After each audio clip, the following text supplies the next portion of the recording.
What's up everyone? Today I have a top 10 video for all of you. I've actually never done one of these. So it's going to be my first ever top 10 video since Pokemon Sun and Moon footage apparently is going to air tomorrow. I don't know if it's tomorrow or Sunday because apparently the date the first footage is going to air is April 3rd. Don't know that's Japanese time because if it is, that means it's tomorrow. But I have a top 10 video to explain my top 10 hopes for Sun and Moon. Now I posted a poll on Twitter earlier this week and apparently all of you guys really do want it and some people didn't, but I don't know. Alright, so without further ado, allow me to introduce to you the top 10 countdown thing. I really couldn't come up with a better name, but that's what we're going with. You have no idea how long it took me to make that. Alright, let's get this started with number 10, multiple save files. I'm putting this right off the bat because it's a pretty obvious one. Almost every single game has multiple save files now. I cannot think of a single game that does not have multiple save files. So, well, except like some bigger PS4 games. But Pokemon need multiple save files because, of course, we can only choose one start in the beginning. We don't even know the stars for Sun and Moon yet. You know, it might even be a remake. I don't even know, but we'll find out on Saturday or whatever. So, we can, like, seriously have a starter for every single save file. They give us 3 save files like the standard game.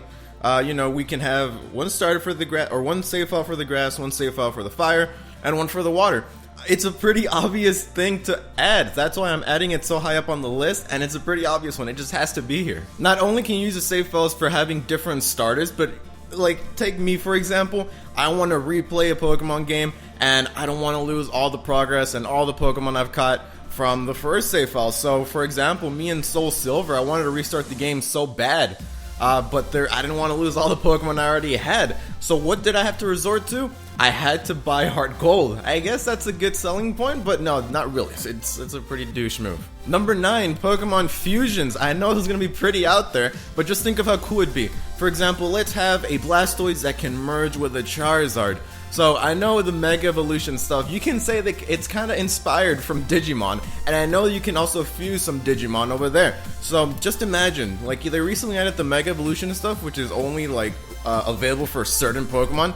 Imagine if you can fuse certain Pokemon. This is going to be pretty out there, but just think of how cool it would be. You've seen multiple fan arts, I'll flash some on the screen right now. There's a bunch of awesome fan arts of what Pokemon fusions would look like, and just imagine that being in Sun and Moon, man. Number 8, travel to multiple regions. We had this in Gold, Silver, Crystal, Heart Gold, Soul Silver. We were able to go from Johto to Kanto. How awesome would it be to go to other regions? It's almost like an entirely new game because you just starting all over, get some 8 gym badges, and then do the final boss or whatever. You know, I guess this isn't really a hardware issue because of how Heart Gold and Soul Silver had it, and it was on the DS. But then again, we also had Diamond, Pearl, and Platinum that didn't have anything. Could it have fit in a game cartridge? Who knows? But imagine being able to travel, let's say, to Kalos, because X and Y is still pretty newish, and a bunch of people were expecting Pokemon Z, so what do we have, like a completely new mystery over there? Being able to find new mysteries in the Kalos region after beating Sun and Moon not only makes it so cool to be able to travel somewhere else in a Pokemon game, but it'll add a huge aftergame. I mean, Heart Gold and Soul Silver's aftergame was amazing because it was all of Kanto. You have to beat the Elite Four again, and once you do, you have to battle Red. And that was like the strongest Pokemon battle we've ever seen in a Pokemon game ever. And if you're not gonna let us travel to other regions, how about number 7, travel to space? Where am I getting this? The title of the games, Sun and Moon. What if there's actually a Pokemon that lives in the sun, one that lives in the moon? I don't know, but if you can travel to space, that would be completely amazing. The closest we had to this was in Omega Ruby and Alpha Sapphire during the Delta episode, and it was so cool. Honestly, it was so cool, even though it was only like one cutscene and then a battle. Then you come back. I think it'd be so cool if you can go into space, and let's say you have like a space Pokemon Center, like a space city, I guess. And you can't go back to the main part of the region until you beat the little section of the story over there. I think that'd be something to completely change it up. And since we haven't seen any of the Pokemon for Sun and Moon, we might have seen like a little bird or something like that. It looks like a fletchling. But let's just say there's a Pokemon that can travel to space. I know Rayquaza and Deoxys live in space, but let's say we can catch one in Sun and Moon, and it can help us do our mystery stuff all the way in space. In the sun and the moon, we can develop like a super cool suit that won't let us die up there, and when you go close to the sun, don't know that's possible, but hey, that's not my problem. Number 6, Eon Flute style traveling. A bunch of you are going to agree with me on this because in every Pokemon game there is a Fly HM, We all know we hate HMs because you can't remove them. You have to talk to a specific person to remove the HMs.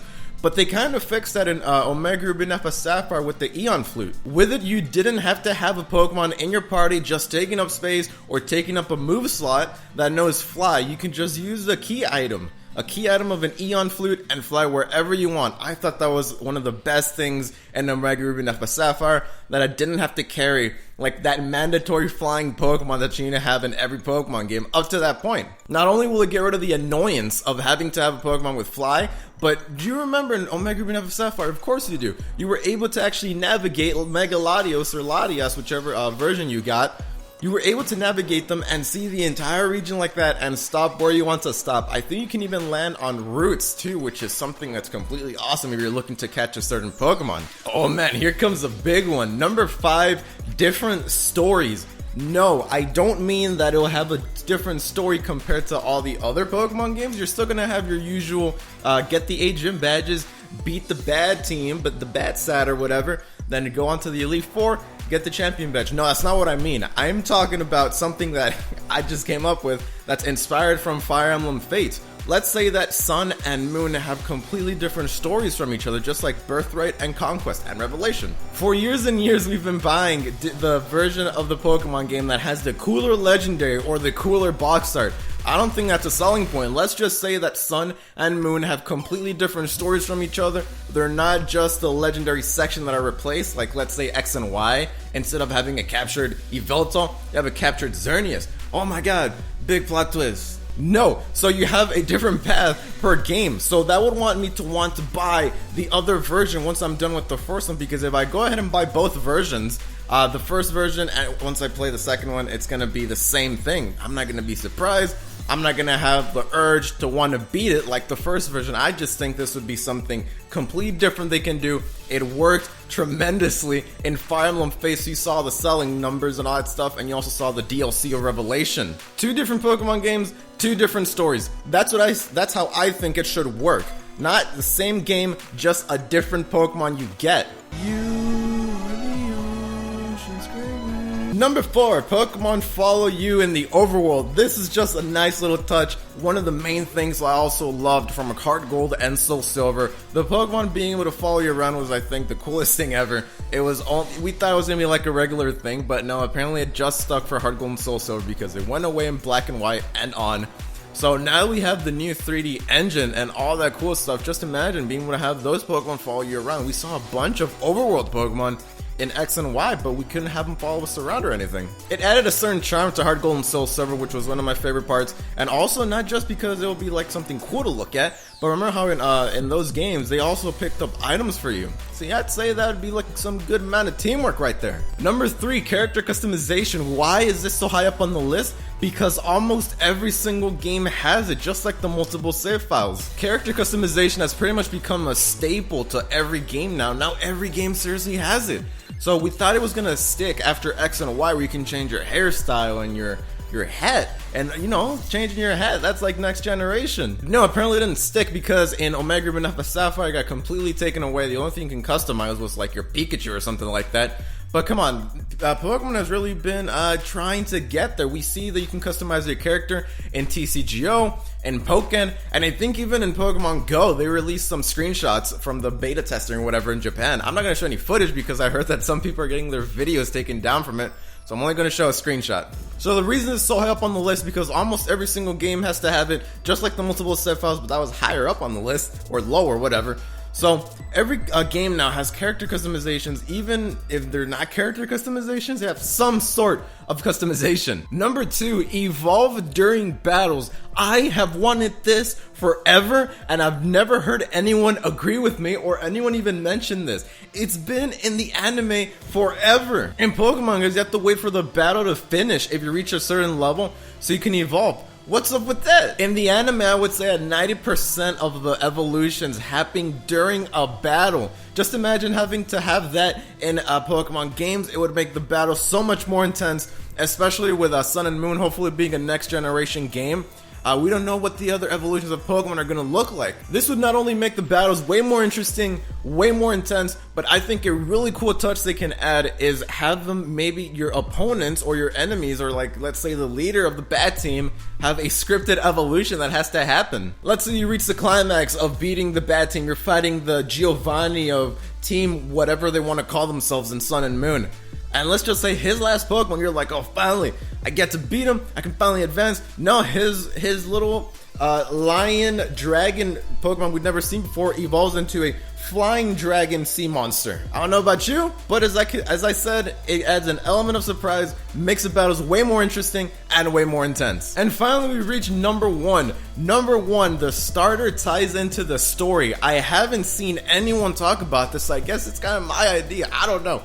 But let's just say, like, you know, in the anime, how Ash always has a super close connection with Pikachu and Charizard and Blastoise and all that stuff. So let's just say that the starter you choose in the beginning of the game will somehow affect the events that happen later in the game. One way they could do this is have the starter Pokemon you choose already set a specific path. So if you choose the grass one, you're going to take this path, which is going to be completely different from the water or the fire one. And another way they can get this is how they can have maybe change things up again, just like number 5, change things up and have maybe the bad guys take away your starter Pokemon from, like, you know, Team Rocket style and all that cool stuff. Let's just say they take it away, you're not able to use them until you get them back, and then you see like an epic cutscene when you do get them back, and you have to like really fight your way through with the Pokemon you had to capture before. That would make some good speedruns too. This would really shake things up and add that emotional touch to Pokemon games where you, like, it's pretty much no emotion in Pokemon games. Fight all 8 gyms, guaranteed to beat the baddies, then become champion. No, let's just say they take away your Pokemon, you're like, oh crap, I have to take a break from all these gym badges, I have to get my Pokemon back. And you see some epic cutscenes on the way there with your Pokemon, just like Yveltal and Xerneas cutscenes. Just change up the starter, whichever the player chose with. I guess what we can conclude with this top 10 is that my main hopes are actually story related, like number 5 and number 1. I'm really hoping they shake things up because, you know, we were all excited, we got X and Y, oh my god, it's 3D, but now we need to change things up. Like, the stories that we need to change, not just the same old, as I've been saying. Get all 8 gym badges and become the champion. Shake things up, add some twists, like some evolutions during battles, and maybe some scripted battles that you're supposed to lose. And of course, I said, the starter Pokemon maybe has like a very important role in the story. But overall, it took me quite a while to come up with the correct order for this top 10. I really hope you guys enjoyed it. It took me forever to make this video. I know the editing is going to be a pain, but I really enjoyed doing this top 10, making the list and all that cool stuff. You know, I guess the only thing I struggled with was where to place number 5, because I thought number 5 is a very, very important one. Different story for different game. I want to buy this game because I prefer taking this path. Oh wait, I'm done with this game. Let's see what the other path's about. Alright, and with that, I'm ending off the video. I don't know if the first footage is going to air tomorrow because it said April 3rd. Don't know if that's Japan time, because if it is, it's tomorrow, or if it's not, it's going to be Sunday for us. So, hope you guys enjoyed. Make sure to leave some comments on what you want to see in Sun and Moon. And come tomorrow or Sunday, hopefully none of my hosts will be crushed. They probably will, but I really enjoyed doing this top 10, so maybe I'll do some more in the future. Let me know in the comments as well. Make sure to leave a like if you want to see some more. And with that, I'm ending off the video, so thank you guys for watching, and as always, I will see you all later.